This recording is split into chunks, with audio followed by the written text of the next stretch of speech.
सो साथियों टाइम भी बहुत हो गया पर कुछ गल्लां इहो जिहियां हुंदियां जिहड़ियां कि सुनन वालियां ते कुछ इहो जिहे भी हुंदियां जिहड़ियां देखण वालियां।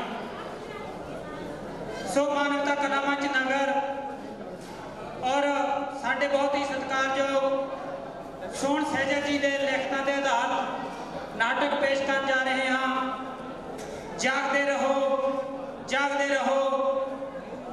जिसकी निर्देशना जसविंदर पप्पी जी। शेर दे संगीत वखरा राग तू जाग विदलता जाग वे तू जाग विदलता जाग वे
मंदिर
दर्जा अछूतां लई नहीं सी करवा सके।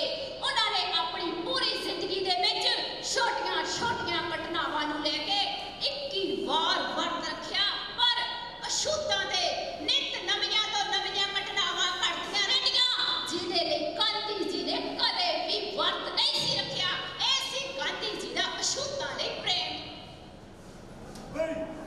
और कोई है नहीं, आप ना मंदिर में जाके भगवान के दर्शन करके निहाल हो जाते हैं। ओ ना ना भाई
ਅਸੀਂ ਜਲਾ ਦਿਆਂਗੇ।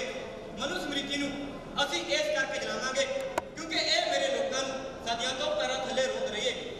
ਇੱਕ ਹਿੰਦੂ ਭਾਵੇਂ ਤਾਂਗਾ ਚਲਾਉਂਦਾ ਹੋਵੇ, ਉਹ ਵੀ ਆਪਣੇ ਆਪ ਨੂੰ ਅਸ਼ੁੱਧਤਾ ਤੋਂ ਪਸੰਦ ਹੈ। ਅਸ਼ੁੱਧ ਭਾਵੇਂ ਮਿਸਟਰ ਐਡਲਾਈਟ ਕਿਉਂ ਨਾ ਹੋਵੇ। ਜੇ ਮਰਜ਼ੀ ਹੋਵੇ ਔਰ ਰਹਿਣਾ ਤਾਂ ਸ਼ੁੱਧ ਰਹੀ ਆ ਹੈ। ਇਹ ਸ਼ੁੱਧ ਸਾਡੇ ਇਲਾਕੇ ਦਾ ਅੱਜ ਤੇ ਨਾ ਕੱਲ ਤੇ ਕਦੇ ਵੀ ਪਾਣੀ ਨਹੀਂ ਪੀ ਸਕਦੇ। ਅਜਿਹਾ ਨਹੀਂ ਹੈ ਕਿ ਅਸੀਂ ਇਸ ਤਲਾਬ ਦਾ ਪਾਣੀ ਪੀਤੇ ਬਿਨਾਂ ਮਰ ਜਾਵਾਂਗੇ।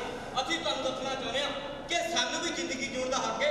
ਮੇਰੇ ਲੋਕੋ, ਊਚ ਨੀਚ ਦੀ ਕਲਪਨਾ ਆਪਣੇ ਮਨਾਂ ਅੰਦਰੋਂ ਕੱਢ ਦਿਓ, ਦੂਜਿਆਂ ਦੀ ਜੂਠ ਖਾਣੀ ਬੰਦ ਕਰ ਦਿਓ। ਜਦੋਂ ਤੱਕ ਸਾਨੂੰ ਇੱਕ ਜੌਬ ਦਾ ਤਲਾਬ ਦੇ ਪਾਣੀ ਦਾ ਹੱਕ ਨਹੀਂ ਮਿਲਦਾ, ਉਦੋਂ ਤੱਕ ਅਸੀਂ ਆਪਣਾ ਸੰਘਰਸ਼ ਜਾਰੀ ਰੱਖਾਂਗੇ। ਆਓ ਮੇਰੇ ਨਾਲ। तुम बदल धरती बदल आसमान दे पाले अपनी ऊंची शान दे उन लगा चल तारियां दे बाग में तू मूल निवासिया जाग में ਕਾਫਿਲਾ ਜੋ ਤੁਰ ਪਿਆ ਮੰਜ਼ਿਲ ਤੇ ਪਹੁੰਚੇਗਾ ਜ਼ਰੂਰ, ਪਰ ਇਹਦੀ ਇੱਕ ਸ਼ਰਤ ਹੈ ਕਿ ਬਿਨ ਰੁਕੇ ਚੱਲਦਾ ਰਹੇ। ਪਰ ਇਹਦੀ ਇੱਕ ਸ਼ਰਤ ਹੈ ਕਿ ਬਿਨ ਰੁਕੇ ਚੱਲਦਾ ਰਹੇ। ਤੇ ਇਸ ਤਰ੍ਹਾਂ 17 ਮਾਰਚ 1937 ਨੂੰ ਕੋਰਟ ਨੇ ਆਪਣਾ ਫੈਸਲਾ ਦਲਿਤਾਂ ਦੇ ਹੱਕ ਵਿੱਚ ਸੁਣਾਇਆ ਤੇ ਅਨੇਕਾਂ ਘਟਨਾਵਾਂ ਤੋਂ ਬਾਅਦ ਬਾਬਾ ਸਾਹਿਬ ਜੇਤੂ ਹੋ ਕੇ ਨਿਕਲੇ।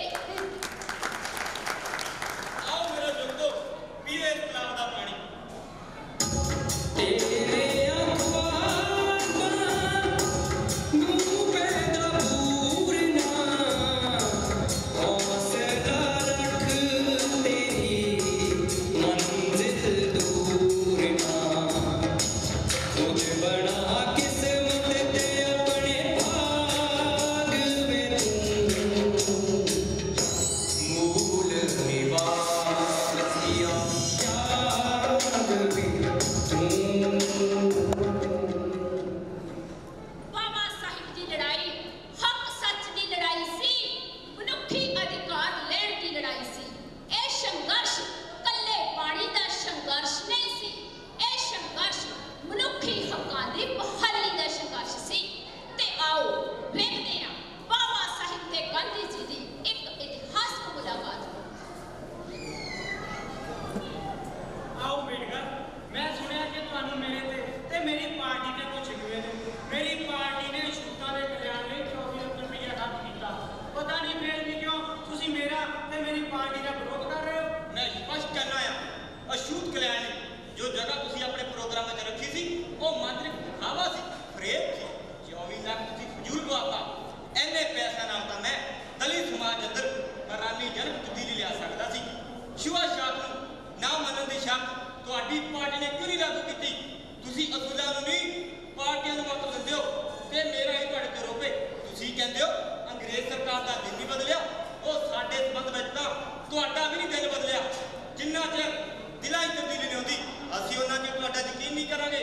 ਆਖਰ ਤੁਹਾਡੀ ਪਾਰਟੀ ਸਾਡੇ ਅੰਦੋਲਨਾਂ ਦਾ ਵਿਰੋਧ ਕਿਉਂ ਕਰਦੀ ਹੈ? ਵੇਖੋ ਮੇਡਗਰ, ਮੈਨੂੰ ਤੁਹਾਡੇ ਕੰਮ ਦੀ ਪੂਰੀ ਰਿਪੋਰਟ ਮਿਲੀ ਆ। ਤੁਸੀਂ ਇੱਕ ਮਹਾਨ ਦੇਸ਼ ਭਗਤ ਹੋ। ਜਿਸ ਧਰਮ ਅਤੇ ਦੇਸ਼ ਅੰਦਰ ਸਾਨੂੰ ਕੁੱਤਿਆਂ ਬਿੱਲਿਆਂ ਤੋਂ ਮਾੜਾ ਸਮਝਿਆ ਜਾਂਦਾ ਹੈ, ਜਿਸ ਧਰਮ ਅਤੇ ਦੇਸ਼ ਅੰਦਰ ਸਾਨੂੰ ਸਾਂਝੀਆਂ ਥਾਵਾਂ ਤੋਂ ਪਾਣੀ ਪੀਣ ਨਹੀਂ ਦਿੱਤਾ ਜਾਂਦਾ, ਉਸ ਦੇਸ਼ ਨੂੰ ਮੈਂ ਆਪਣਾ ਦੇਸ਼ ਕਿਵੇਂ ਕਹਾਂ? ਉਸ ਧਰਮ ਨੂੰ ਮੈਂ ਆਪਣਾ ਧਰਮ ਕਿਵੇਂ ਆਖਾਂ? ਮੈਂ ਤੇ ਆਪ ਰਾਜਨੀਤਿਕ ਤੌਰ ਤੇ ਅਛੂਤਾਂ ਦੇ ਹਿੰਦੂਆਂ ਤੋਂ ਵੱਖ ਹੋਣ ਦੇ ਖਿਲਾਫ ਆ। ਮੇਰੀ ਇਹ ਤਾਂ ਇੱਕ ਤਰ੍ਹਾਂ ਦੀ ਆਤਮ ਹੱਤਿਆ ਹੋਵੇਗੀ। ਤੁਹਾਡੀ ਸਪਸ਼ਟ ਸ਼ਾਇਰੀ, ਮੈਂ ਧੰਨਵਾਦੀ ਹਾਂ। ਚੰਗਾ ਹੋਇਆ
खुद लिखना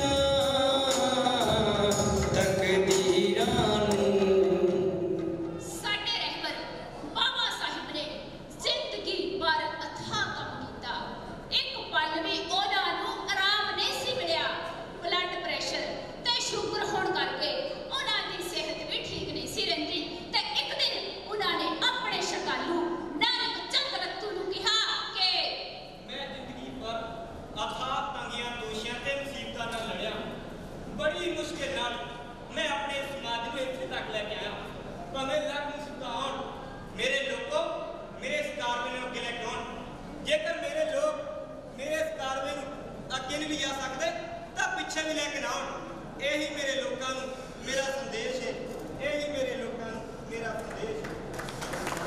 ਜ਼ਿੰਦਗੀ ਭਰ ਅਨਿਆਂ ਤੇ ਅਤਿਆਚਾਰਾਂ ਦੇ ਵਿਰੁੱਧ ਸੰਘਰਸ਼ ਕਰਨ ਵਾਲੇ ਬਾਬਾ ਸਾਹਿਬ 5 ਦਸੰਬਰ 1956 ਦੀ ਰਾਤ ਨੂੰ ਬੁੱਧਾ ਐਂਡ ਹਿਸ ਧੰਮਾ ਗ੍ਰੰਥ ਦੀ ਭੂਮਿਕਾ ਲਿਖਣ ਤੋਂ ਬਾਅਦ ਬਿਨਾਂ ਕੋਈ ਆਹਟ ਦਿੱਤਿਆਂ, ਬਿਨਾਂ ਕੋਈ ਆਵਾਜ਼ ਦਿੱਤਿਆਂ ਆਪਣੇ ਲੋਕਾਂ ਨੂੰ ਅਲਵਿਦਾ ਕਹਿ ਗਏ। ਪਰ ਉਹਨਾਂ ਦੇ ਯਤਨਾਂ ਸਦਕਾ ਗਰੀਬ ਤੇ ਪਛੜਿਆ ਵਰਗਾਂ 'ਚ ਵਿਦਿਆ ਦਾ ਚਾਨਣ ਹੋਣ ਲੱਗ ਪਿਆ ਤੇ ਆਓ ਵੇਖੀਏ ਆਜ਼ਾਦ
ਵਾਲੂ ਚੱਕੀਆ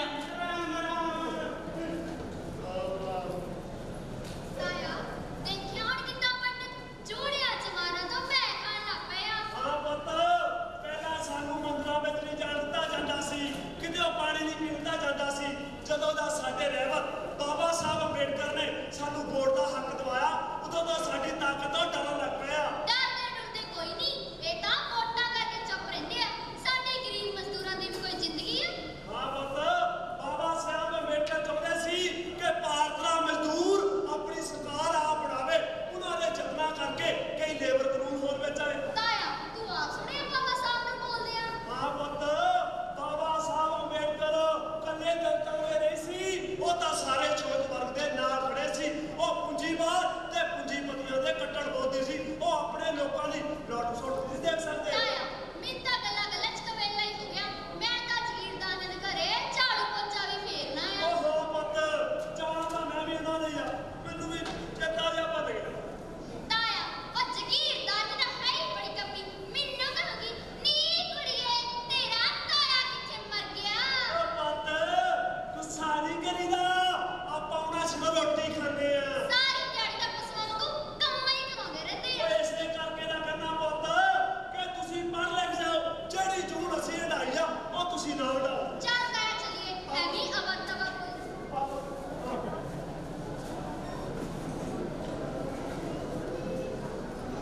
ਆ ਕਿੱਡਾ ਦਿਨ ਚੜ ਗਿਆ। ਆ ਕੰਮ ਵਾਲੇ ਹਜੇ ਤੱਕ ਕੰਮ ਤੇ ਮੋੜ ਬੰਦ ਹੋਈ ਪਈ। ਆ ਠੀਕ ਆ ਪੁੱਤ, ਤੂੰ ਜਾ ਕੇ ਝਾੜੂ ਲਾ ਲਾ, ਮੈਂ ਬੰਦੇ ਨੂੰ ਧਾਰਾਂ ਨਹੀਂ ਆਉਂਦਾ।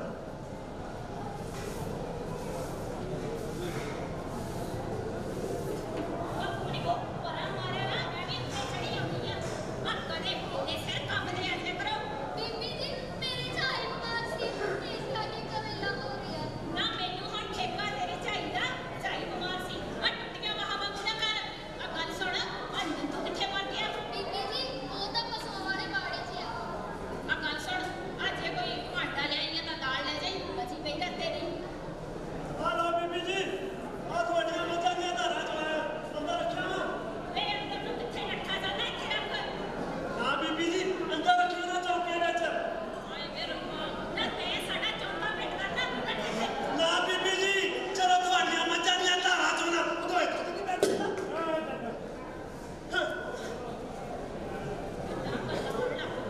ਉਹ ਸਾਡੇ ਤੋਂ ਖੇਤਾਂ 'ਚ ਕੰਮ ਕਰਾਉਂਦੇ ਆ, ਉਹ ਘਰਾਂ 'ਚ ਕੰਮ ਕਰਾਉਂਦੇ ਆ, ਉਹ ਫੇਰ ਵੀ ਸਾਡੇ ਤੋਂ ਪੈਟ ਹੁੰਦੇ ਆ। ਉਹ ਇਹਨਾਂ ਨੂੰ ਕੋਈ ਪੁੱਛਣ ਵਾਲਾ ਹੋਵੇ, ਸੂਈ ਤੋਂ ਲੈ ਕੇ ਜਹਾਜ਼ ਤੱਕ ਅਸੀਂ ਦਲਤਾਰੇ ਬਣਾਏ ਆ। ਉਹਨਾਂ ਕੋਲ ਬੱਚੇ ਰਹਿੰਦੇ ਆ, ਉਹ ਕੰਮ ਵੀ ਅਸੀਂ ਕਰਾਏ ਆ। ਇਹ ਜਿਹੜੇ ਕੁੱਤੇ ਪਾਈ ਕਰਦੇ ਆ, ਉਹ ਕੱਪੜੇ ਵੀ ਅਸੀਂ ਬਣਾਏ ਆ। ਜਿਹੜੀ ਨਾ ਆ ਬੀਬੀ ਜੁੱਤੀ ਪਾ ਕੇ ਟਾਰਾਂ ਮਾਰਦੀ ਫਿਰਦੀ ਆ, ਉਹ ਜੁੱਤੀ ਵੀ ਮੈਂ ਆਪਣੇ ਨਾਲ ਹੱਥ ਨਾਲ ਕਹਿਣ ਨੂੰ ਤਾਂ ਤਾਇਆ ਸਾਡਾ ਦੇਸ਼ ਆਜ਼ਾਦ ਹੋ ਗਿਆ, ਪਰ ਅੱਜ ਵੀ ਸਾਡੀ ਕੌਮ ਨਾਲ ਵਿਤਕਰਾ ਹੋ ਰਿਹਾ ਹੈ। ਆਹ ਪੁੱਤ, ਅੱਜ ਵੀ ਸਾਡੇ ਲੋਕਾਂ ਦਾ ਵਿਤਕਰਾ ਹੋ ਰਿਹਾ ਹੈ।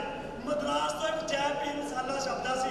ਉਹਨਾਂ ਨੇ ਬਾਬਾ ਸਾਹਿਬ ਅੰਬੇਡਕਰ ਜੀ ਦੇ 55ਵੇਂ ਜਨਮ ਦਿਨ ਦੇ ਉੱਤੇ ਇੱਕ ਵਿਸ਼ੇਸ਼ ਅੰਗ ਕੱਢਿਆ ਸੀ ਤੇ ਬਾਬਾ ਸਾਹਿਬ ਅੰਬੇਡਕਰ ਨੂੰ ਆਪਣੇ ਵਿਚਾਰ ਪੇਸ਼ ਕਰਨ ਦੀ ਬੇਨਤੀ ਕੀਤੀ। ਫਿਰ ਕੀ ਸੰਦੇਸ਼ ਘੱਲਿਆ ਬਾਬਾ ਸਾਹਿਬ ਨੇ? ਬਾਬਾ ਸਾਹਿਬ ਅੰਬੇਡਕਰ ਨੇ ਕਿਹਾ ਕਿ ਮੈਂ ਆਪਣਾ ਜਨਮ ਦਿਨ ਮਨਾਉਣਾ ਪਸੰਦ ਨਹੀਂ ਕਰਦਾ, ਮੈਂ ਲੋਕਤੰਤਰਵਾਦੀ ਵਿਚਾਰਧਾਰਾ ਦਾ ਹਾਂ। ਜੇ ਕੋਈ ਨੇਤਾ ਮਾਣ ਦੇ ਕਾਬਲ ਹੈ ਤਾਂ ਉਹਦਾ ਮਾਣ ਸਤਿਕਾਰ ਕਰਨਾ ਮਾੜੀ ਗੱਲ ਨਹੀਂ, ਪਰ ਕਿਸੇ ਨੇਤਾ ਨੂੰ ਪੂਜਣਾ ਬੜੀ ਮਾੜੀ ਗੱਲ ਹੈ। ਉਹਨਾਂ ਨੇ ਤਾਂ ਸ਼ੁਭਾ ਸ਼ਾਦ ਵੀ ਖਤਮ ਕੀਤੀ ਸੀ, ਪਰ ਉਹਨਾਂ ਦੇ ਮਨਾਂ ਅੰਦਰ ਤਾਂ ਅੱਜ ਵੀ ਭਾਂਬੜ ਮੱਚਦੇ ਆ। ਆਹ ਪੁੱਤ, ਉਹਨਾਂ ਦੇ ਮਨਾਂ ਅੰਦਰ ਅੱਜ ਵੀ ਭਾਂਬੜ ਮੱਚਦੇ ਆ। ਬਾਬਾ ਸਾਹਿਬ ਅੰਬੇਡਕਰ ਨੇ ਵੀ ਕਿਹਾ ਸੀ ਕਿ ਕਿਸੇ ਦੀ ਦਿੱਤੀ ਹੋਈ ਝੂਠ ਨਾ ਖਾਓ, ਸਵੈਮਾਨ ਨਾਲ ਜੀਓ, ਸਵੈਮਾਨ ਨਾਲ। ਇਹ ਪੂਰੇ ਆ ਤੈਨੂੰ ਘੰਟਾ ਹੋ ਗਿਆ, ਇੱਥੇ ਬੜੀ ਚਪੜ ਚਪੜ ਬਣੀ ਜਾਂਦੀ ਆ। ਆ ਜਾ ਘਰੋਂ ਜਾ ਕੇ ਭਾਂਡਾ ਲਿਆ, ਆ ਨਹੀਂ ਤਾਂ ਮੈਂ ਦਾਲ ਡੋਲ ਦੇਣੀ ਆ। ਤੇ ਡੋਲਣੀ ਆ ਤਾਂ ਡੋਲ ਲੈ। ਅਸੀਂ ਅੱਜ ਤੋਂ ਬਾਅਦ ਤੁਹਾਡੀ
ਵੀ ਸਾਡੇ ਲੋਕ ਗੰਦਾ ਪਾਣੀ ਪੀਣ ਲਈ ਮਜਬੂਰ ਹੈ। ਜਾਗ ਮੇ ਲੋਕਾਂ ਜਾਗ, ਜਾਗ ਮੇ ਲੋਕਾਂ ਜਾਗ, ਜਾਗ ਮੇ ਲੋਕਾਂ ਜਾਗ, ਜਾਗ ਮੇ ਲੋਕਾਂ ਜਾਗ, ਜਾਗ ਮੇ ਲੋਕਾਂ ਜਾਗ, ਜਾਗ ਮੇ ਲੋਕਾਂ ਜਾਗ, ਜਾਗ ਮੇ ਲੋਕਾਂ ਜਾਗ, ਜਾਗ ਮੇ ਲੋਕਾਂ ਜਾਗ, ਜਾਗ ਮੇ ਲੋਕਾਂ ਜਾਗ, ਜਾਗ ਮੇ ਲੋਕਾਂ ਜਾਗ, ਜਾਗ ਮੇ ਲੋਕਾਂ ਜਾਗ।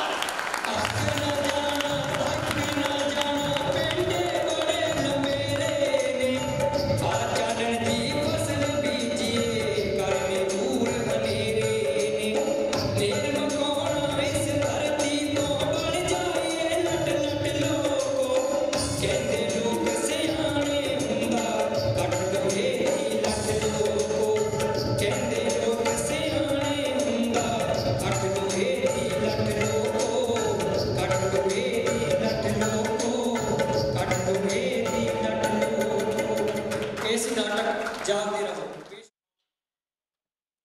ਤੇ ਉਹਨਾਂ ਲੋਕਾਂ ਦੀ ਗੱਲ ਹੈ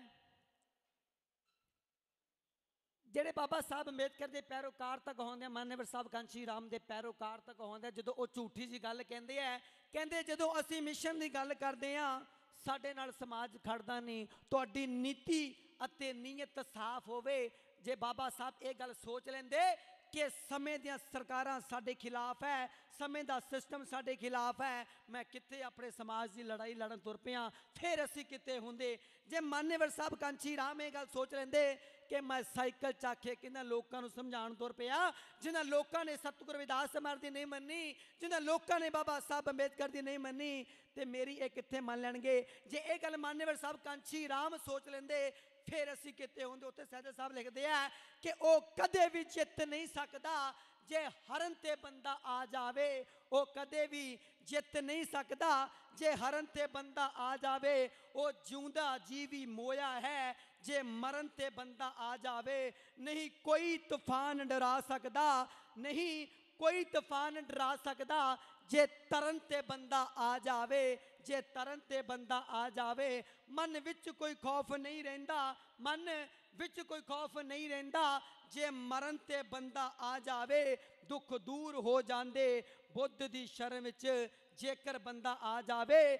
ਸਭ ਕੁਝ ਹੀ ਸਹਿਜਲ ਹੋ ਸਕਦਾ, ਸਭ ਕੁਝ ਹੀ ਸਹਿਜਲ ਹੋ ਸਕਦਾ ਜੇ ਕਰਨ ਤੇ ਬੰਦਾ ਆ ਜਾਵੇ। ਸਭ ਕੁਝ ਹੀ ਸਹਿਜਲ ਹੋ ਸਕਦਾ ਜੇ ਕਰਨ ਤੇ ਬੰਦਾ ਆ ਜਾਵੇ। ਬਾਬਾ ਸਾਹਿਬ ਅੰਬੇਦਕਰ ਦੇ ਸਿਸਟਮ ਖਿਲਾਫ ਸੀ।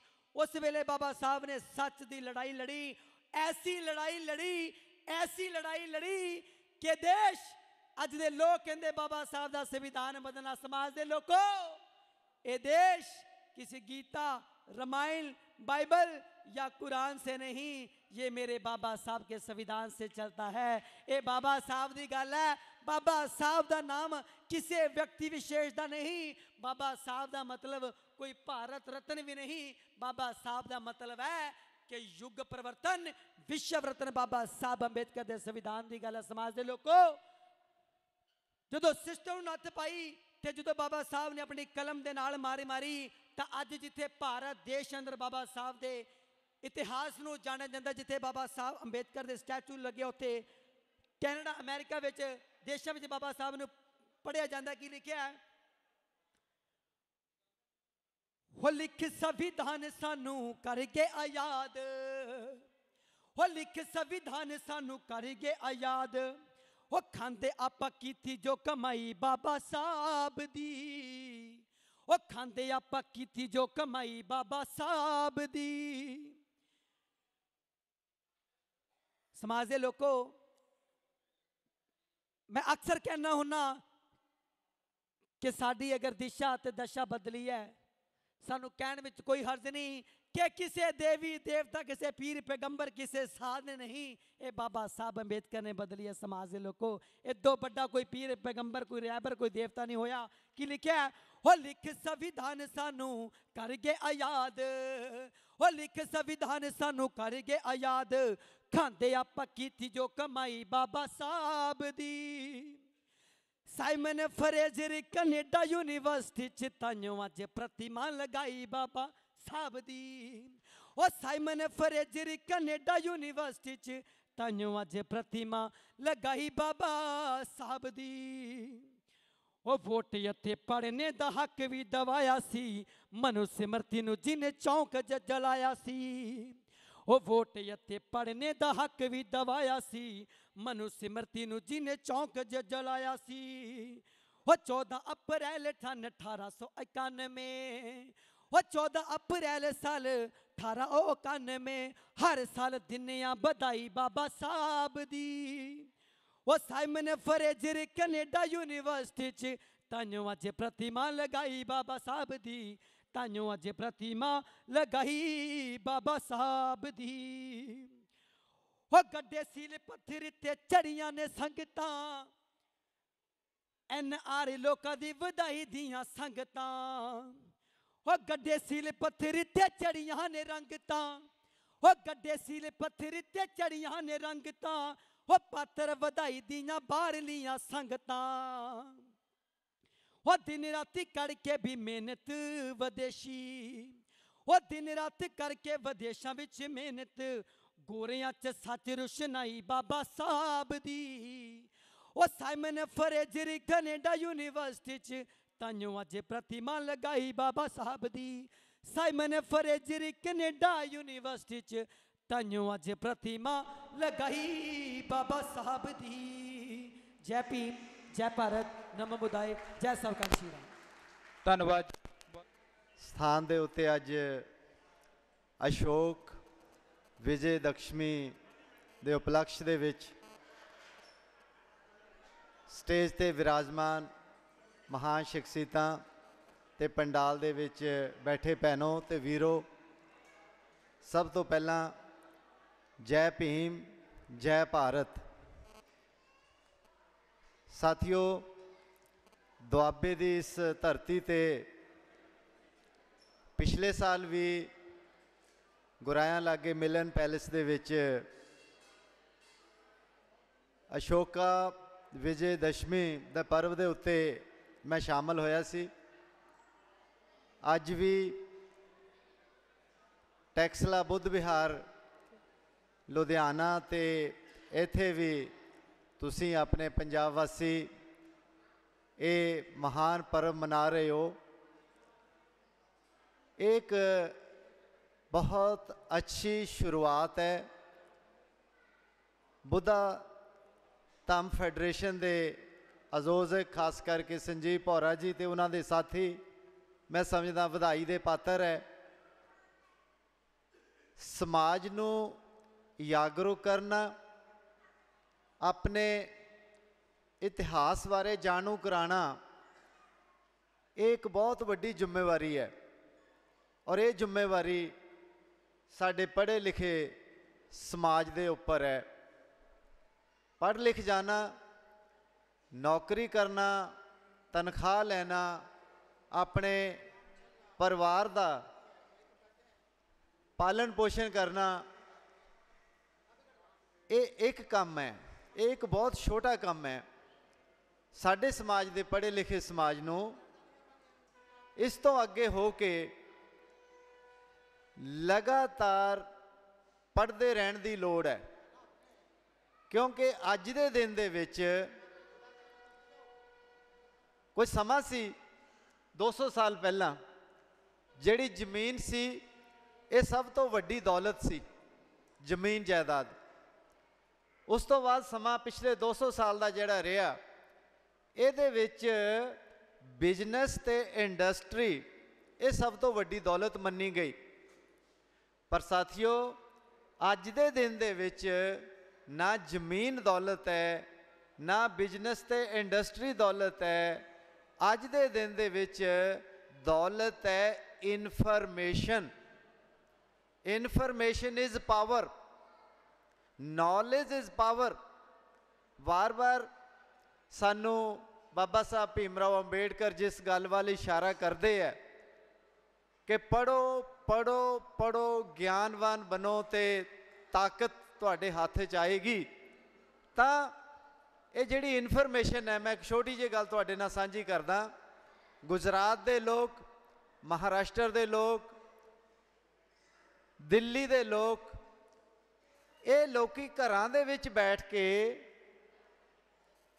ਜਿਹੜਾ ਸਟਾਕ ਐਕਸਚੇਂਜ ਹੈ ਉਹਦੀ ਉੱਪਰ ਨੀਚੇ ਹੋ ਰਹੀ ਸਥਿਤੀ ਨੂੰ ਸਟੱਡੀ ਕਰਦੇ ਹੈ ਔਰ ਸ਼ਾਮ ਤੱਕ ਕੋਈ ਲੱਖਾਂ ਬਣਾ ਲੈਂਦਾ ਹੈ ਤੇ ਕੋਈ ਕਰੋੜਾਂ ਰੁਪਇਆ ਬਣਾ ਲੈਂਦਾ ਹੈ ਬਿਨਾਂ ਕਮਰੇ ਦੇ ਵਿੱਚੋਂ ਹਿੱਲਿਆਂ, ਬਿਨਾਂ ਕਿਤੇ ਬਾਹਰ ਗਿਆ, ਬਿਨਾਂ ਕੋਈ ਲੇਬਰ ਕੀਤਿਆਂ, ਕੋਈ ਫੈਕਟਰੀ ਚਲਾਇਆ, ਕੋਈ ਕਿਸੇ ਤਰ੍ਹਾਂ ਦਾ ਵੀ ਧੰਦਾ ਕੀਤਿਆਂ ਲੱਖਾਂ ਕਰੋੜਾਂ ਰੁਪਇਆ ਕਮਰੇ 'ਚ ਬੈਠੇ ਬੈਠੇ ਉਹ ਬਣਾ ਲੈਂਦੇ ਆ। ਕਿਉਂ? ਉਹ ਇਨਫੋਰਮੇਸ਼ਨ ਹੈ ਔਰ ਇਹ ਦੁਨੀਆ ਭਰ ਦੀ ਇਨਫੋਰਮੇਸ਼ਨ ਹੈ। ਇਹ ਸਾਡੇ ਇਕੱਲੇ ਮੁਲਕ ਦੀ ਗੱਲ ਨਹੀਂ ਹੈ, ਪੂਰੀ ਦੁਨੀਆ ਦੇ ਵਿੱਚ ਅੱਜ ਜਿਸ ਮੁਲਕ ਕੋਲ ਇਨਫੋਰਮੇਸ਼ਨ ਹੈ ਉਹੀ ਪਾਵਰਫੁਲ ਹੈ। ਤੁਸੀਂ ਅੱਜ WhatsApp ਲੈ ਲਓ, Facebook ਲੈ ਲਓ, ਈਮੇਲ ਲੈ ਲਓ, ਕੰਪਿਊਟਰ ਲੈ ਲਓ, ਉਹ ਜਿਹੜੀ 5000 ਰੁਪਏ ਦੀ ਚੀਜ਼ ਹੈ ਭਾਵੇਂ ਉਹਦਾ ਲੱਖ ਰੁਪਈਆ ਕੋਈ ਚਾਰਜ ਕਰ ਲੈ, 70 80 ਹਜ਼ਾਰ ਲੱਖ ਰੁਪਏ ਤੱਕ ਦਾ ਮੋਬਾਈਲ ਹੈ। ਸੋ ਇਨਫੋਰਮੇਸ਼ਨ ਹੈ ਔਰ ਲੋਕੀ ਖਰੀਦਦੇ ਹੈ।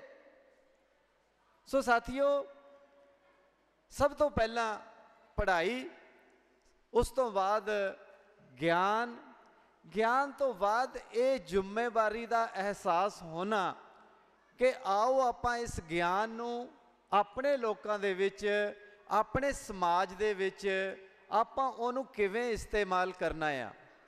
ਜੇ ਬਾਬਾ ਸਾਹਿਬ ਭੀਮ ਰਾਓ ਅੰਬੇਡਕਰ ਇੱਕ ਇਕੱਲੇ ਇਨਸਾਨ ਹੋ ਕੇ ਸਾਡੇ ਦੇਸ਼ ਦਾ ਔਰ ਸਾਡੇ ਸਮਾਜ ਦਾ ਇੰਨਾ ਵੱਡਾ ਭਲਾ ਕਰ ਸਕਦੇ ਹੈ ਔਰ ਸਾਨੂੰ ਸਦੀਆਂ ਦੀਆਂ ਗੁਲਾਮੀ ਦੀਆਂ ਜੰਜੀਰਾਂ ਤੋਂ ਆਜ਼ਾਦੀ ਦਿਲਾ ਸਕਦੇ ਹੈ, ਤਾਂ ਸਾਥੀਓ ਅੱਜ ਤਾਂ ਆਪਾਂ ਲੱਖਾਂ ਕਰੋੜਾਂ ਦੀ ਗਿਣਤੀ 'ਚ ਆਪਾਂ ਪੜ੍ਹ ਲਿਖ ਗਏ ਹਾਂ, ਵੱਡੇ ਵੱਡੇ ਅਫਸਰ ਬਣ ਗਏ ਆ, ਇੰਜੀਨੀਅਰ ਡਾਕਟਰ ਬਣ ਗਏ ਆ, ਜੱਜ ਬਣ ਗਏ ਆ, ਪੁਲਿਸ ਅਫਸਰ ਬਣ ਗਏ ਆ, DGP ਲੱਗੇ ਹੋਏ ਆ, ਚੀਫ ਸੈਕਟਰੀ ਰੈਂਕ ਦੇ ਲੱਗੇ ਹੋਏ, ਮਿਨਿਸਟਰ ਲੱਗੇ ਹੋਏ ਆ, member parliament, MLA।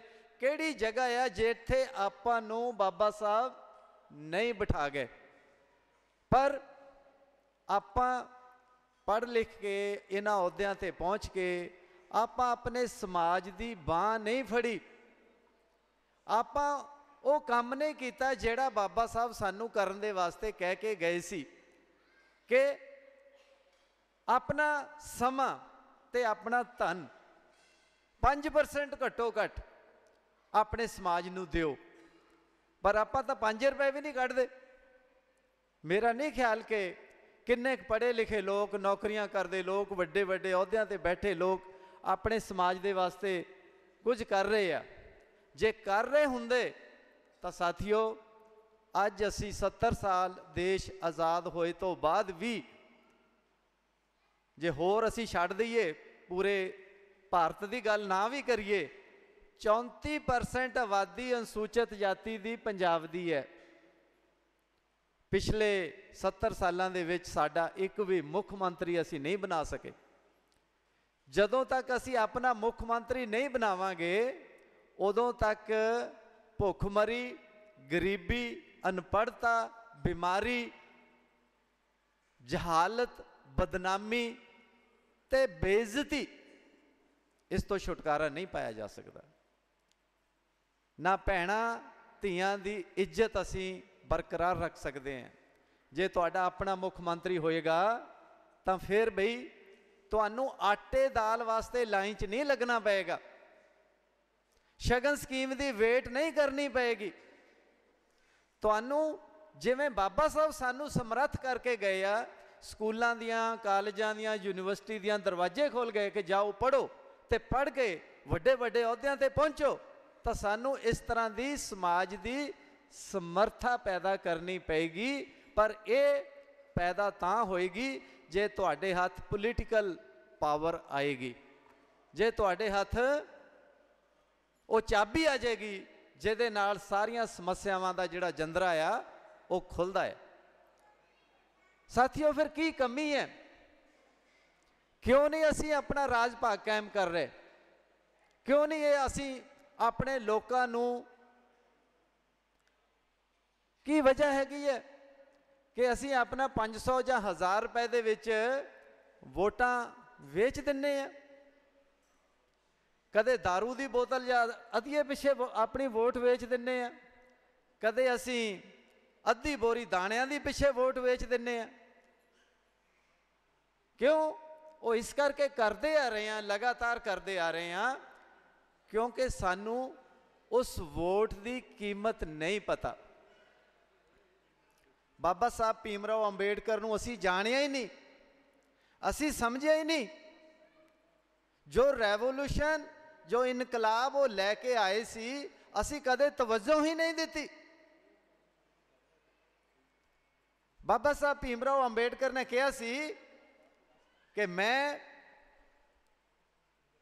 Raja Rani दे पेट चों जन्म लेना बंद कर दिता है, हुण राजा मतदान पेटी चों निकलिया करेगा। और वो मतदान पेटी चों निकलन वास्ते वो तुहानू इन्नी वड्डी ताकत दे गए कि जिन्नी ताकत प्राइम मिनिस्टर की वोट दी है उन्नी ताकत तुहाडी वोट दी है। कोई घट नहीं है, किसी की भी घट नहीं है। अज मैं अखबार सवेरे पढ़ रहा सी, एक रोहतक यूनिवर्सिटी च इलैक्शन होया स्टूडेंट्स का, और उहदे विच एक दलित लड़की जिहड़ी है वो प्रेजिडेंट बनी हैगी आ यूनिवर्सिटी की, और एक वोट ना बनी है, एक वोट ना, एक वोट उहदी वध है और वो प्रेजिडेंट बनी है। कितनी वड्डी गल है। इस एक वोट की ताकत नूं आपां कदों पहचानांगे?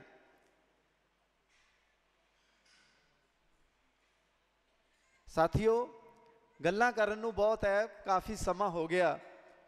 मैं आउण विच लेट हो गया क्योंकि लुधियाने वाला फंक्शन भी अटेंड करना सीगा।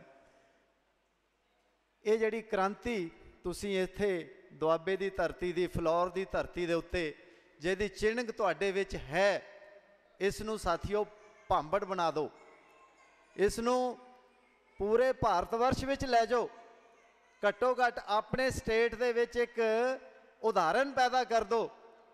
जे कल्ले कांशी राम जी यूपी वर्गे स्टेट दे विच साडी 4 वारी सरकार बना सकते हैं, तो असी क्यों नहीं कर सकते? और जब तक राज सत्ता तुहाडे हाथ च नहीं आऊगी, तुहाडे दुखों का छुटकारा नहीं हो सकता। सो मैं काफ़ी समा हो गया, बहुत लंबा चौड़ा भाषण दिता जा सकता, बहुत सारिया गल्लां कीतियां जा सकदियां। इस मंच तो मैं तुहानूं एको ही बेनती करनी चाहना कि बाबा साहब ने कहा सी कि ये जो भारत का इतिहास है, पूरे भारत का इतिहास, ये फाइट है हिंदुइज्म एंड बुद्धिज्म की। पूरा इतिहास बुद्ध ते हिंदू धर्म की लड़ाई का इतिहास है। जे बुद्ध धर्म दोबारा स्थापित हो गया तो समझो तुसी स्थापित हो गए। बुद्ध धर्म दोबारा इस धरती के उत्ते पैर जमा गया तो तुसी लोगों का राज भी आ जाएगा। तो इनू लियाण दे विच बाबा साहब के सुपनिਆਂ नू पूरा करन दे विच तुहाडी अहम भूमिका है। तो इस करके जो बुद्ध धर्म है, अशोका का बुद्ध धर्म है, अशोक ने अज दे दिन बुद्ध धर्म ग्रहण किया सी।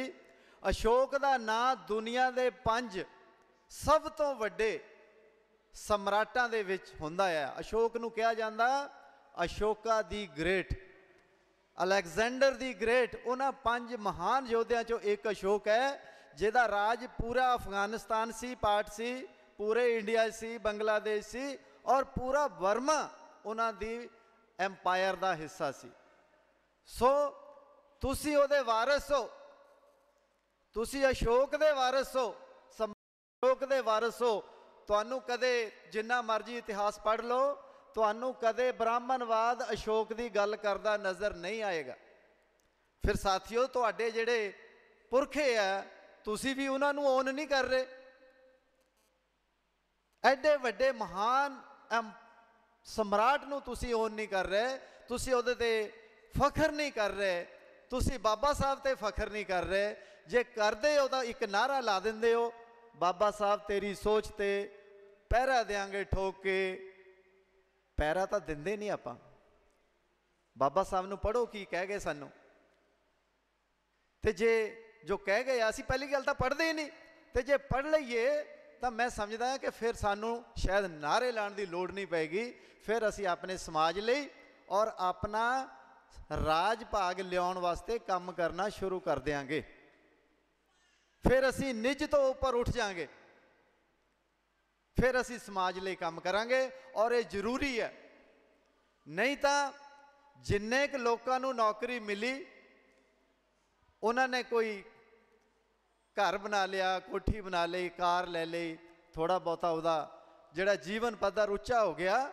ਅੱਗੇ ਅੱਗੇ ਜਿਹੜੀਆਂ ਸ਼ਰਾਰਤਾਂ ਹੋ ਰਹੀਆਂ, ਕਿਤੇ SC ST ਐਕਟ ਜਿਹੜਾ ਉਹਨੂੰ ਡਿਲਿਊਟ ਕਰਨ ਦੀ ਗੱਲ ਹੋ ਰਹੀ ਹੈ, ਕਿਤੇ ਰਿਜ਼ਰਵੇਸ਼ਨ ਖਤਮ ਕਰਨ ਦੀ ਗੱਲ ਹੋ ਰਹੀ ਹੈ, ਤੇ ਤੁਹਾਨੂੰ ਉਹ ਦਿਨ ਦੂਰ ਨਹੀਂ ਹੈ ਜੇ ਤੁਸੀਂ ਇਕਜੁੱਟ ਨਾ ਹੋਏ, ਜਾਗਰੂਕ ਨਾ ਹੋਏ ਤਾਂ ਦੁਬਾਰਾ ਫਿਰ ਉਸੇ ਹੀ ਹਨੇਰੇ ਯੁੱਗ ਦੇ ਵਿੱਚ ਤੁਹਾਨੂੰ ਕਿਤੇ ਤੁਹਾਡੇ ਆਉਣ ਵਾਲੀ ਜਨਰੇਸ਼ਨ ਨੂੰ ਨਾ ਧੱਕ ਦਿੱਤਾ ਜਾਵੇ। ਸੋ ਸਾਥੀਓ, ਜੋ ਅੱਜ ਦਾ ਸਮਾਂ ਆ ਇਹਦੇ ਵਿੱਚ ਕੁਛ ਕਰਨ ਦੀ ਲੋੜ ਹੈ। ਜਿਨ੍ਹਾਂ ਲੋਕਾਂ ਨੇ ਆਪਣੇ ਸਮਾਜ ਨੂੰ, ਆਪਣੇ ਇਤਿਹਾਸ ਨੂੰ ਨਹੀਂ ਪੜ੍ਹਿਆ, ਉਹ ਕਦੇ ਕੌਮਾਂ ਜਿਹੜੀਆਂ ਆ ਉਹ ਤਰੱਕੀ ਨਹੀਂ ਕਰ ਸਕਦੀਆਂ। ਤੇ ਇਤਿਹਾਸ ਉਹੀ ਹੁੰਦਾ ਆ ਜੋ ਜੇਤੂ ਕੌਮਾਂ ਜਾਂ ਯੋਧੇ ਜੋ ਜੇਤੂ ਹੈ, ਜੋ ਲਿਖ ਜਾਂਦੇ ਆ, ਉਹੀ ਇਤਿਹਾਸ ਹੁੰਦਾ ਹੈ। ਅੱਜ ਛੋਟੀ ਜਿਹੀ ਗੱਲ ਹੈ, ਮੈਂ ਲੰਬਾ ਚੌੜਾ ਨਹੀਂ ਖਿੱਚਾਂਗਾ, ਕਿ ਅਸੀਂ ਦੁਸ਼ਹਿਰਾ ਮਨਾਉਂਦੇ ਹਾਂ ਤੇ ਕਹਿੰਦੇ ਹਾਂ ਕਿ ਬੁਰਾਈ ਦੇ ਉੱਤੇ ਸੱਚਾਈ ਦੀ ਜਿੱਤ ਹੋਈ ਹੈ। ਰਾਮ ਜੀ ਨੇ ਆਪਣਾ ਰਾਵਣ ਦਾ ਵੱਧ ਕਰ ਦਿੱਤਾ। ਅਤੇ ਇਤਿਹਾਸ ਤਾਂ ਪੜ੍ਹਦੇ ਨਹੀਂ ਆਪਾਂ। ਜੇ ਪੜ੍ਹਦੇ ਹਾਂ ਤਾਂ ਉਸੇ ਐਨਕ ਨਾਲ ਦੇਖਦੇ ਹਾਂ ਜੋ ਸਾਨੂੰ ਪੜ੍ਹਾਇਆ ਜਾਂਦਾ। ਰਾਵਣ ਦੇ ਵਿੱਚ ਤਾਂ ਕੋਈ ਗੁਨਾਹ ਨਹੀਂ ਸੀਗਾ, ਉਹਦੇ 'ਚ ਤਾਂ ਕੋਈ ਅਵਗੁਣ ਮੈਨੂੰ ਨਜ਼ਰ ਨਹੀਂ ਆਉਂਦਾ। ਜੇ ਕਿਸੇ ਰਾਜੇ ਦੀ ਭੈਣ ਦਾ ਨੱਕ ਵੱਢਿਆ ਜਾਵੇ ਤਾਂ ਕੀ ਉਹ ਬਦਲਾ ਨਹੀਂ ਲਏਗਾ? ਜਿਹਨੇ ਵੱਢਿਆ ਉਹਦਾ ਤਾਂ ਕੋਈ ਪੁਤਲਾ ਨਹੀਂ ਜਲਾਉਂਦਾ।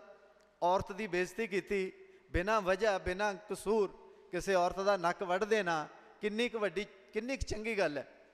ਲੇਕਿਨ ਉਸ ਸ਼ਖਸ ਦਾ ਹਰ ਸਾਲ ਪੁਤਲਾ ਜਲਾਇਆ ਜਾਂਦਾ ਜਿਹਨੇ ਉਸ ਪਰਾਈ ਔਰਤ ਦੇ ਨਾਲ ਕੋਈ ਵਧੀਕੀ ਨਹੀਂ ਕੀਤੀ, ਇੱਜ਼ਤ ਮਾਨ ਨਾਲ ਉਹਨੂੰ ਰੱਖਿਆ, ਜਿਹਨੇ ਆਪਣਾ ਅਗਨੀ ਪ੍ਰੀਖਿਆ ਵਰਗਾ ਟੈਸਟ ਵੀ ਦੇਤਾ ਕਿ ਉਹ ਪਿਓਰ ਹੈ।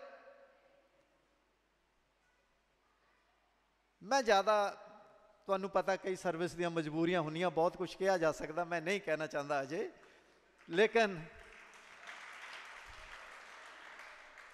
ਲੇਕਿਨ ਸਾਥੀਓ, ਅਲਟੀਮੇਟਲੀ 100 ਹੱਥ ਰੱਸਾ ਸਿਰੇ ਤੇ ਗੰਢ, ਸਾਨੂੰ ਹੇਠਾਂ ਤੋਂ ਲੈ ਕੇ ਉੱਪਰ ਤੱਕ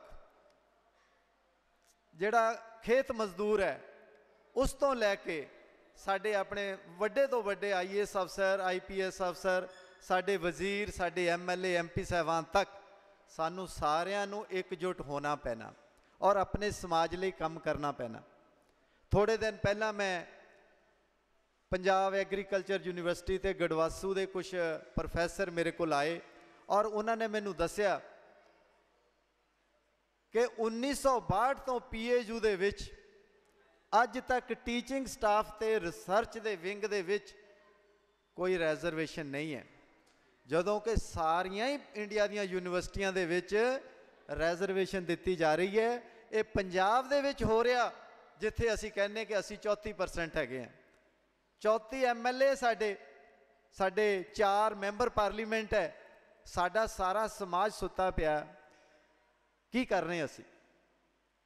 1962 ਤੋਂ ਲੈ ਕੇ ਹੁਣ ਤੱਕ there is no reservation।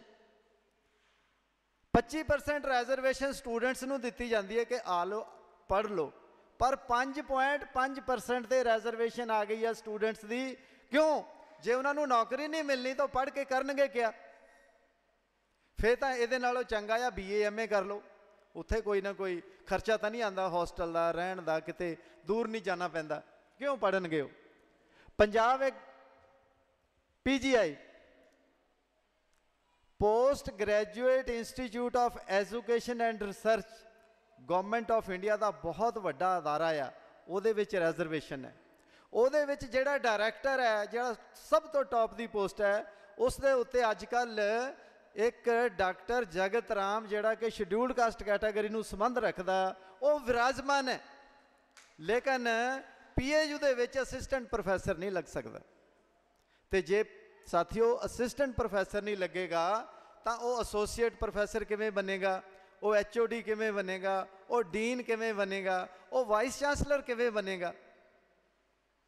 ਹਾਂ, ਜਿਹੜੀ ਸਾਡੀ ਯੂਨੀਵਰਸਿਟੀ ਹੈ Baba Farid university of medical sciences, ਉਹਦੇ ਵਿੱਚ ਟੀਚਿੰਗ 'ਚ ਵੀ ਰਿਜ਼ਰਵੇਸ਼ਨ ਹੈ, ਉਹਦੇ 'ਚ ਰਿਸਰਚ 'ਚ ਵੀ ਹੈ। ਸੋ ਮੈਂ ਬੜਾ ਹੈਰਾਨ ਹੋਇਆ ਕਿ ਸਾਡੇ ਸਮਾਜ ਦੇ ਲੋਕ ਇਨਸਾਨ ਦੀ ਜ਼ਿੰਦਗੀ ਉਹਦੇ ਵਾਸਤੇ ਪੜ੍ਹ ਸਕਦੇ ਆ, ਪੜ੍ਹਾਈ ਕਰਾ ਸਕਦੇ ਆ, ਰਿਸਰਚ ਕਰਾ ਸਕਦੇ ਆ। ਪ੍ਰਿੰਸੀਪਲ ਜਦੋਂ ਮੈਂ ਕਮਿਸ਼ਨਰ ਜਲੰਧਰ ਪਟਿਆਲਾ ਡਿਵੀਜ਼ਨ ਸੀ ਤਾਂ ਉੱਥੇ ਡਾਕਟਰ KD ਸਿੰਘ ਪ੍ਰਿੰਸੀਪਲ ਸੀ ਲੱਗੇ ਹੋਏ, ਜਿਹੜੇ ਸ਼ਡਿਊਲ ਕਾਸਟ ਸੀ।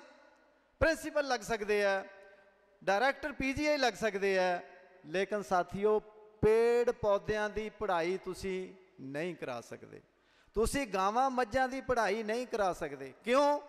ਕਿਉਂਕਿ ਉੱਥੇ ਕੋਈ ਮਨੂਵਾਦੀ ਸੋਚ ਦੇ ਬੰਦੇ ਬੈਠੇ ਆ ਔਰ ਕਹਿ ਰਹੇ ਆ ਕਿ ਜੀ ਇਹ ਯੂਨੀਵਰਸਿਟੀ ਤਾਂ ਪਾਰਲੀਮੈਂਟ ਐਕਟ ਦੇ ਤਹਿਤ ਬਣੀ ਹੈ, ਇੱਥੇ ਜਿਹੜੀ ਪੰਜਾਬ ਦੀ ਪਾਲਿਸੀ ਲਾਗੂ ਨਹੀਂ ਹੁੰਦੀ। ਪੰਜਾਬ ਦੀ ਪਾਲਿਸੀ ਜੇ ਨਹੀਂ ਲਾਗੂ ਕਰਨੀ ਤੇ ਪੰਜਾਬ ਦਾ ਜਿਹੜਾ 480 ਕਰੋੜ ਪਿਛਲੇ ਸਾਲ ਯੂਨੀਵਰਸਿਟੀ ਨੇ ਲਿਆ, 80% ਫੰਡ ਹਰੇਕ ਸਾਲ ਯੂਨੀਵਰਸਿਟੀ ਲੈਂਦੀ ਹੈ, ਤਾਂ ਉਹ ਕਿਉਂ ਲੈਂਦੀ ਹੈ ਫਿਰ?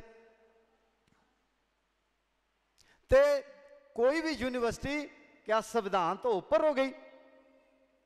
ਤਾਂ ਸਾਥੀਓ ਜਦੋਂ ਤੁਸੀਂ ਗੱਲ ਕਰਦੇ ਹੋ, ਮਿਲਦੇ ਹੋ, ਬੈਠਦੇ ਹੋ, ਮੀਡੀਆ ਦੇ ਵਿੱਚ ਗੱਲ ਕਰਦੇ ਹੋ, ਸੋਸ਼ਲ ਮੀਡੀਆ ਤੇ ਗੱਲ ਕਰਦੇ ਹੋ, ਤਾਂ ਅਜਿਹੇ ਇਸ਼ੂ ਜਿਹੜੇ ਸਮਾਜ ਨੂੰ ਥੱਲੇ ਲੈ ਕੇ ਜਾ ਰਹੇ ਆ, ਸਮਾਜ ਦਾ ਨੁਕਸਾਨ ਕਰ ਰਹੇ ਆ, ਉਹਦੇ ਵਾਸਤੇ ਤੁਹਾਡਾ ਸੈਂਸਿਟਿਵ ਹੋਣਾ ਬਹੁਤ ਜ਼ਰੂਰੀ ਹੈ। ਜੇ ਅਸੀਂ ਦੂਜਿਆਂ ਦੀ ਗੱਲ ਨਹੀਂ ਕਰਾਂਗੇ, ਸਮਾਜ ਦੀ ਗੱਲ ਨਹੀਂ ਕਰਾਂਗੇ, ਤਾਂ ਅਲਟੀਮੇਟਲੀ ਇਕੱਲੇ ਇਕੱਲੇ ਹੋ ਕੇ ਸਾਰੇ ਹੀ ਅਸੀਂ ਡਿਫੀਟ ਹੋ ਜਾਵਾਂਗੇ, ਸਾਰੇ ਹੀ ਅਸੀਂ ਯੁੱਧ ਹਾਰ ਜਾਵਾਂਗੇ।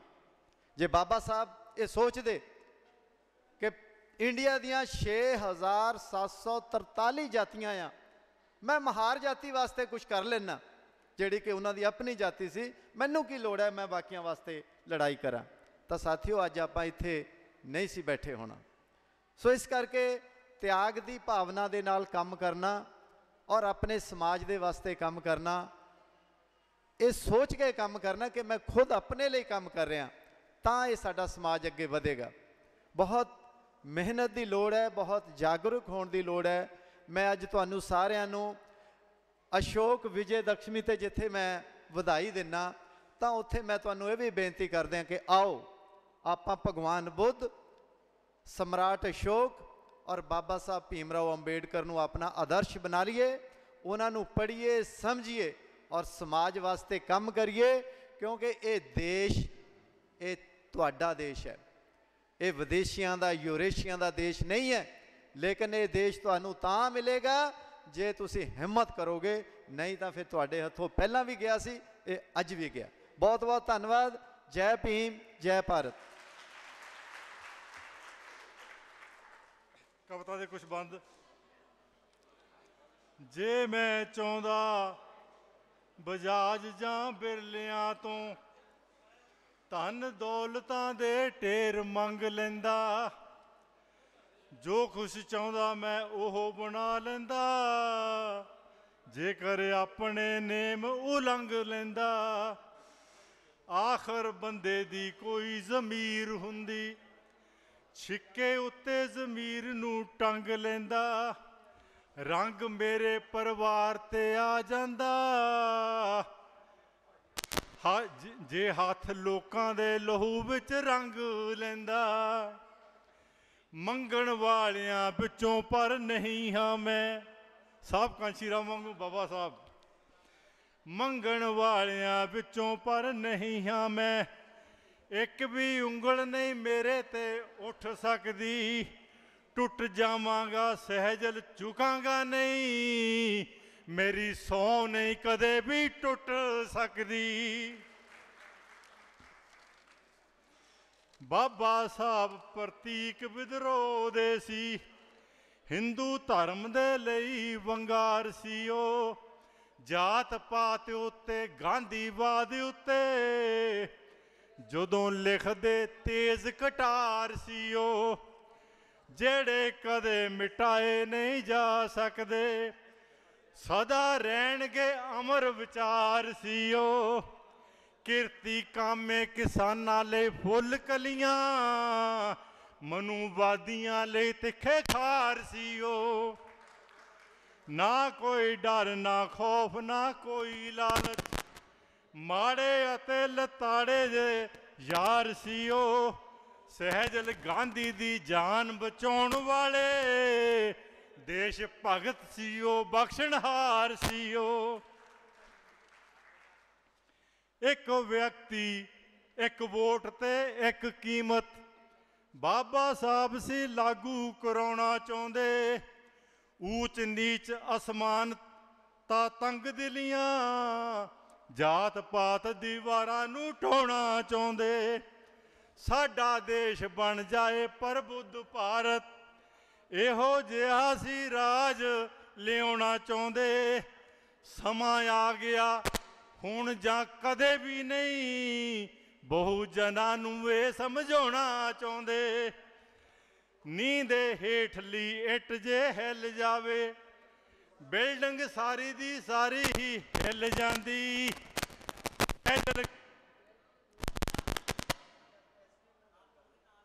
ਹੇਠਲੀ ਇੱਟ ਜੇ ਹਿੱਲ ਜਾਵੇ, ਬਿਲਡਿੰਗ ਸਾਰੀ ਦੀ ਸਾਰੀ ਹੀ ਹਿੱਲ ਜਾਂਦੀ।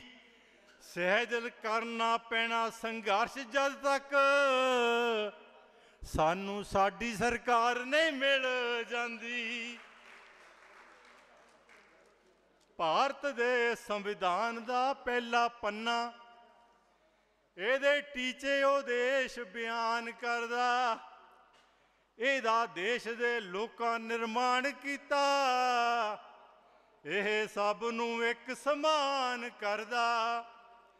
ਇਹਦੇ ਵਿੱਚ ਹੈ ਸ਼ਬਦ ਸਮਾਜਵਾਦੀ, ਲੋਕ ਰਾਜ ਨਿਆਂ ਗਣਰਾਜ। ਇੱਥੇ ਕੰਮਕਾਰ ਵਿਚਾਰਾਂ ਦੀ ਆਜ਼ਾਦੀ, ਭਾਈਚਾਰੇ ਦਾ ਬਣੇ ਸਮਾਜ। ਇੱਥੇ ਬਾਬਾ ਸਾਹਿਬ ਅੰਬੇਡਕਰ ਲਿਖ ਕੇ ਗਏ,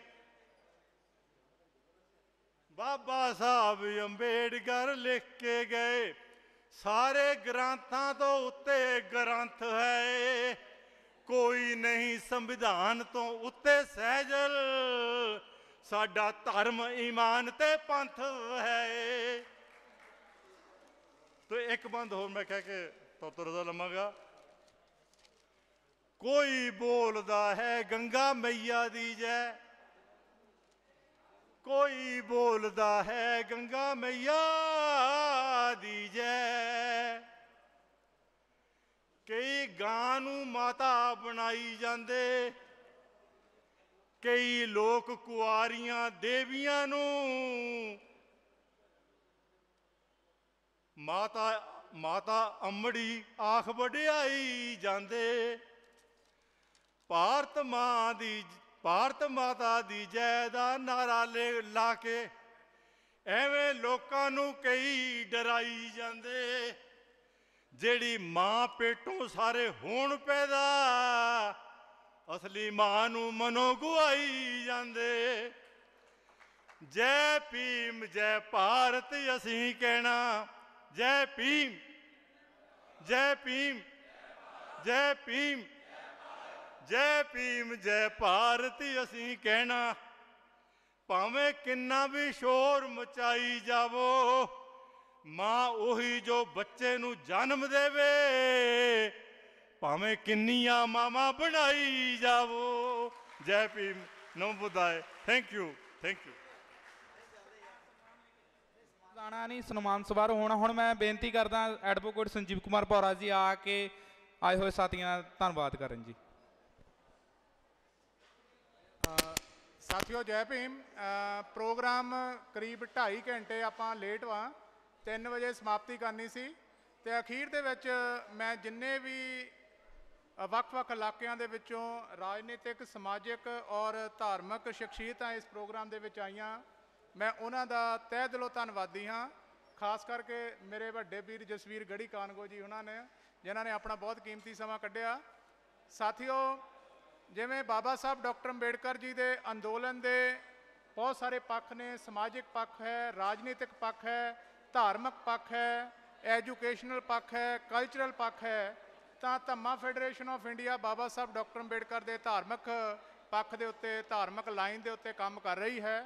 ਧਾਰਮਿਕ ਲਾਈਨ ਦੇ ਉੱਤੇ ਕੰਮ ਕਰਨਾ ਕਿੰਨਾ ਕਠਿਨ ਹੈ ਉਹ ਆਪਾਂ ਸਾਰਿਆਂ ਨੂੰ ਪਤਾ ਹੈ, ਕਿਉਂਕਿ ਅੱਜ ਦਾ ਸਮਾਂ ਜੋ ਆਪਾਂ ਦੇਖ ਰਹੇ ਹਾਂ, ਅੰਬੇਡਕਰੀ ਮਿਸ਼ਨ ਦੇ ਵਿੱਚ ਹਰ ਕੋਈ ਨੇਤਾ ਬਣਨਾ ਚਾਹੁੰਦਾ ਹੈ। ਹਰ ਕਿਸੇ ਦਾ ਕੋਈ ਨਾ ਕੋਈ ਆਬਜੈਕਟਿਵ ਹੈ ਕਿ ਮੈਂ ਕਿਸੇ ਜਥੇਬੰਦੀ ਦਾ ਪ੍ਰਧਾਨ ਬਣ ਜਾਵਾਂ, ਮੈਂ MLA ਬਣ ਜਾਵਾਂ, ਮਿਨਿਸਟਰ ਬਣ ਜਾਵਾਂ, ਮੁੱਖ ਮੰਤਰੀ ਬਣ ਜਾਵਾਂ। ਹਰ ਬੰਦੇ ਦੀ ਕੋਈ ਨਾ ਕੋਈ ਇੱਛਾ ਹੈ, ਪਰ ਅਸੀਂ ਬਿਨਾਂ ਕਿਸੇ ਇੱਛਾ ਤੋਂ, ਬਿਨਾਂ ਕਿਸੇ ਲਾਲਚ ਤੋਂ, ਤਿਆਗ ਦੀ ਭਾਵਨਾ ਦੇ ਨਾਲ ਬਾਬਾ ਸਾਹਿਬ ਡਾਕਟਰ ਅੰਬੇਡਕਰ ਦੇ ਮਿਸ਼ਨ ਦਾ ਘਰ ਘਰ ਜਾ ਕੇ ਆਪਣੇ ਖਰਚੇ ਦੇ ਉੱਤੇ ਪ੍ਰਚਾਰ ਪ੍ਰਸਾਰ ਕਰ ਰਹੇ ਹਾਂ। ਸੋ ਬਿਨਾਂ ਕਿਸੇ ਸਵਾਰਥ ਦੇ ਬਾਬਾ ਸਾਹਿਬ ਕਹਿੰਦੇ ਮੇਰੇ ਸੰਘਰਸ਼ ਤੋਂ ਜੇਕਰ ਕੋਈ ਸਬਕ ਸਿੱਖਣਾ ਚਾਹੁੰਦੇ ਹੋ ਉਹ ਇਹ ਹੈ ਕਿ ਸੰਘਰਸ਼ ਹੋਰ ਸੰਘਰਸ਼, ਤਿਆਗ ਹੋਰ ਤਿਆਗ। ਸੋ ਮੈਂ ਸਾਰੇ ਸਾਥੀਆਂ ਦਾ ਇੱਕ ਵਾਰ ਫਿਰ ਧੰਨਵਾਦ ਕਰਦੇ ਹਾਂ, ਖਾਸ ਕਰਕੇ ਮਾਣਯੋਗ ਲੱਦੜ ਸਾਹਿਬ, ਕਿਉਂਕਿ ਲੱਦੜ ਸਾਹਿਬ ਬਹੁਤ ਲੇਟ ਆਏ। ਮੈਂ ਤਾਂ ਸੋਚਦਾ ਸੀ ਸ਼ਾਇਦ ਸ਼ਡਿਊਲ ਬਿਜ਼ੀ ਹੋ ਗਿਆ ਸਰ ਦਾ ਕਿਤੇ, ਪਰ ਫਿਰ ਵੀ ਇਹਨਾਂ ਨੇ ਆਪਣਾ ਬਹੁਤ ਕੀਮਤੀ ਸਮਾਂ ਕੱਢਿਆ। ਮੈਂ ਸਾਰੇ ਸਾਥੀਆਂ ਦਾ ਤਹਿ ਦਿਲੋਂ ਧੰਨਵਾਦੀ ਹਾਂ ਔਰ ਉਮੀਦ ਹੈ ਕਿ ਅਗਲੀ ਵਾਰ ਵੀ ਤੁਸੀਂ ਜਿੱਥੇ ਵੀ ਅਸੀਂ ਪ੍ਰੋਗਰਾਮ ਰੱਖਾਂਗੇ ਇਸੇ ਪ੍ਰਕਾਰ ਤਨ ਮਨ ਧਨ ਦੇ ਨਾਲ ਸਹਿਯੋਗ ਦੇਵੋਗੇ। ਧੰਨਵਾਦ। ਜੈ ਭੀਮ। ਨਮੋ ਬੁੱਧਾਏ।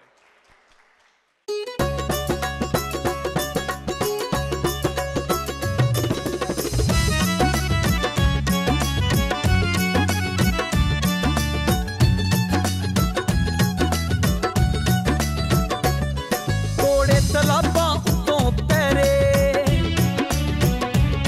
ਛਣ ਕੇ ਜ਼ੁਲਮ ਦੇ ਬੱਦਲ ਕਹਿਰੇ, ਤੋੜੇ ਤਲਾਬਾਂ ਉੱਤੋਂ ਪੈਰੇ ਛਣ ਕੇ ਜ਼ੁਲਮ ਦੇ ਬੱਦਲ ਕਹਿਰੇ, ਬੋਲਣ ਲਾਦੇ ਗੂੰਗੇ ਬਹਿਰੇ ਰਾਜ ਦੀ ਗੱਲ ਸਮਝਾ ਦਿੱਤੀ, ਪਹਿਲਾ ਕੁੱਟ ਪਾਣੀ ਦਾ ਭਰ ਕੇ ਸੁੱਤੀ ਕੌਮ ਜਗਾ ਦਿੱਤੀ, ਪਹਿਲਾ ਕੁੱਟ ਭੀਮ ਨੇ ਭਰ ਕੇ ਸੁੱਤੀ ਕੌਮ ਜਗਾ ਦਿੱਤੀ, ਪਹਿਲਾ ਕੁੱਟ ਭੀਮ ਨੇ ਭਰ ਕੇ ਸੁੱਤੀ ਕੌਮ ਜਗਾ ਦਿੱਤੀ, ਭੀਮ ਨੇ ਕੌਮ ਜਗਾ ਦਿੱਤੀ।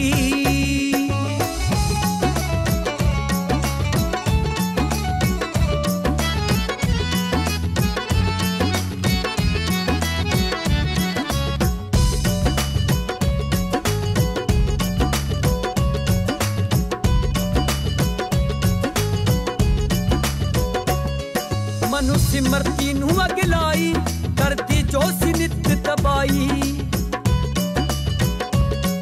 ਮਨੁ ਸਿਮਰਤੀ ਨੂੰ ਅਗਲਾਈ ਕਰਦੀ ਜੋ ਸੀ ਨਿਤ ਤਬਾਈ, ਪਾ ਕੇ ਪੈਂਟ ਕੋਟ ਤੇ ਟਾਈ ਰੋਬ ਦੀ ਤਾਂਗ ਜਮਾ ਦਿੱਤੀ, ਪਹਿਲਾ ਕੁੱਟ ਪਾਣੀ ਦਾ ਭਰ ਕੇ ਸੁੱਤੀ ਕੌਮ ਜਗਾ